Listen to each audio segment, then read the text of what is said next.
কাদের মোল্লার হাতেই ছিল রাজনৈতিক ক্ষমতা, অন্য কারো হাতে ছিল না। এই কথা কে বলছেন এই মুহূর্তে দাঁড়িয়েও যিনি সিটিং এমএলএ অর্থাৎ সন্দেশখালীর যিনি বর্তমান বিধায়ক, তিনি পর্যন্ত বলছেন, তিনি কিন্তু তৃণমূলেরই বিধায়ক, এবং তিনি বলছেন সমস্ত ক্ষমতার রাশ কার হাতে ছিল? এই কাদের মোল্লার হাতে। তাকে কেউ কিছু বলতেই পারে না। এবার কাদের মোল্লা স্ত্রী, কাদের মোল্লা এই মুহূর্তে দাঁড়িয়ে সন্দেশখালীতে নেই, হঠাৎ গায়েব হয়ে গিয়েছে। কারণ সিবিআই এই মুহূর্তে তদন্ত করছে। সে যদি বাড়িতে থাকে তাহলে তাকে নিয়েও টানাপোড়েন হবে, সেটা নিশ্চয়ই সে চাইবে না, বা তার মাথায় যাদের হাত রয়েছে তারাও চাইবে না। এবং এই জায়গা থেকে কাদের মোল্লা স্ত্রী সাবিনা বিবি সে হঠাৎ বলছে এই সুকুমার মাহাতো বিধায়ক যা যা বলছে সব নাকি মিথ্যে, সব নাকি চক্রান্ত। সুকুমার মাহাতো তো একাধিকবার অভিযোগ করেছে এই কেদার মোল্লা খুনের সঙ্গে জড়িত। আপনারা কিছু জানেন? উনি সব মিথ্যে কথা বলছে। ওনার সঙ্গে একটা মনোমালিন্য হয়েছে। উনি তো আইএসএফ, বিজেপি এইসব বিরোধী দল নিয়ে উনি চলে, এবারে চলে সেইগুলো হচ্ছে ইনি হচ্ছে বলতে যায়, ওই জন্য একটু মনোমালিন্য হয়েছে, ওই জন্য বলছে। শাহজাহান কাদের মোল্লা সেদিনকার ছিলই না, না সব কিছু মিথ্যে। উনি হিন্দু মুসলমান নিয়ে চলে, সবাই ভালোবাসে। কিন্তু এই কাদের মোল্লাকে পুলিশ কিছুতেই ধরতে পারে না। বিধায়ক পিটিয়েও 7 খুন মাফ কাদের মোল্লার। এই কাদের মোল্লার শক্তি দেখে তো অবাক হতে হয়। সন্দেশখালীতে যদি একটা মানুষকে কেউ চড়ও কখনো মারে, সেটা শাহজাহান শেখ না বললে তার ক্ষমতা নেই। একটা সময় এখানকার এতটা দুর্দণ্ড প্রতাপ নেতা ছিল যে তার একটা মানুষের যদি একটা চড়ও কাউকে মারে সেটা ওনার অনুমতি ছাড়া মারার ক্ষমতা ছিল না। আর এ তো এত বড় ঘটনা। কাদের মোল্লা কি করে এখন?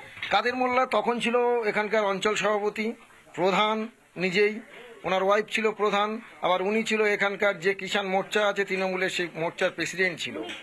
হ্যাঁ, এখন উনি উপপ্রধান উনি নামে, কিন্তু প্রধানের সইটাও উনি করে দেয়। আপনি দেখতে পাবেন আমাদের হাটগাছি অঞ্চলের যত প্রধান সার্টিফিকেট দিয়েছেন কোনোটাতে প্রধানের সই আপনি পাবেন না, সবটাই কাদের মোল্লা, মানে অল ইন অল। দেখুন আমাদের এখানকার যে লোকাল এমএলএ ছিল মাননীয় সুকুমার মাহাতো মহাশয়, তাকেও মারলো। সুকুমার মাহাতো নিজে বললো কাদের এই খুনের সঙ্গে যুক্ত, তারপরেও কিন্তু আমাদের রাজ্য সরকার বুঝতে পারছে না। তিনি লোকাল এমএলএ, তিনি সবটাই জানেন যে এই 3টে মার্ডারের সঙ্গে একমাত্র আপনাদের চ্যানেলের মাধ্যমে আমরা দেখেছি, বাইট দিয়েছেন যে এখানকার একমাত্র কাদের মোল্লা এবং তার দল বলে এই খুনের সঙ্গে যুক্ত। কিন্তু আমাদের সরকার বলছে যে না, একদম ভালো ছেলে এরা, শাহজাহান শেখ ভালো ছেলে। কাদের মোল্লা কখনো হয়নি না, কাদের মোল্লা অ্যারেস্ট হয়নি, তো কখনো অ্যারেস্ট হয়নি, এবং তার নামটাও কেটে বাদ দিয়ে দিয়েছে। মমতা বন্দ্যোপাধ্যায় এবং তার সরকারের চোখে ভালো ছেলে এই কাদের মোল্লা, তিনি যদি এসে বিধায়ককেও পেটান তাতেই বা কি বলার আছে? বিধায়কেরও কিছু বলার নেই। আর সেই জায়গা থেকে বিধায়ক এবার কি করবে তার তো সত্যিই কিছু করার নেই। কারণ যখন বলা হচ্ছে, যখন বারবার অভিযোগ করা হচ্ছে সন্দেশখালী থেকে এই বিজেপি কর্মীরা, বিশেষত হিন্দু পরিবারের সদস্যরা, তারা গ্রাম ছাড়া হয়ে গিয়েছে, সেই জায়গা থেকেও সন্দেশখালীর বিধায়ক নিজে মার খেয়েছেন, নিজের গাড়িতে চড়াও হয়েছে এই কাদের মোল্লা, তা সত্ত্বেও স্বীকার করতে পারছেন না যে কাদের মোল্লাদের দাপট, শাহজাহানদের দাপট এখনো পর্যন্ত সন্দেশখালীতে রয়েছে। সেই কারণেই তার ছুঁচো গেলার অবস্থা। তিনি বলছেন যে না না, যদি কোনো রকম এরকম অভিযোগ পাই আমরা সঙ্গে সঙ্গে তাদেরকে গ্রামে ফিরিয়ে আনবো, কেউ নেই এরকম, সব মিথ্যে, সব মিথ্যে, সব মিথ্যে, এই বলে জল ঢালার চেষ্টা করছেন সুকুমার মাহাতো।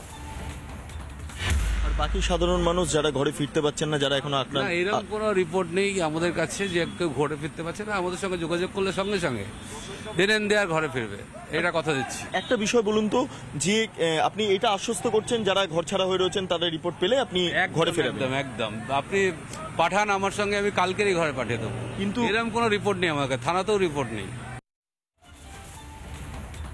নানা ধরনের কন্টেন্ট দেখার জন্য লাইক করুন, শেয়ার করুন আমাদের ফেসবুক পেজ, সাবস্ক্রাইব করুন আমাদের ইউটিউব চ্যানেল।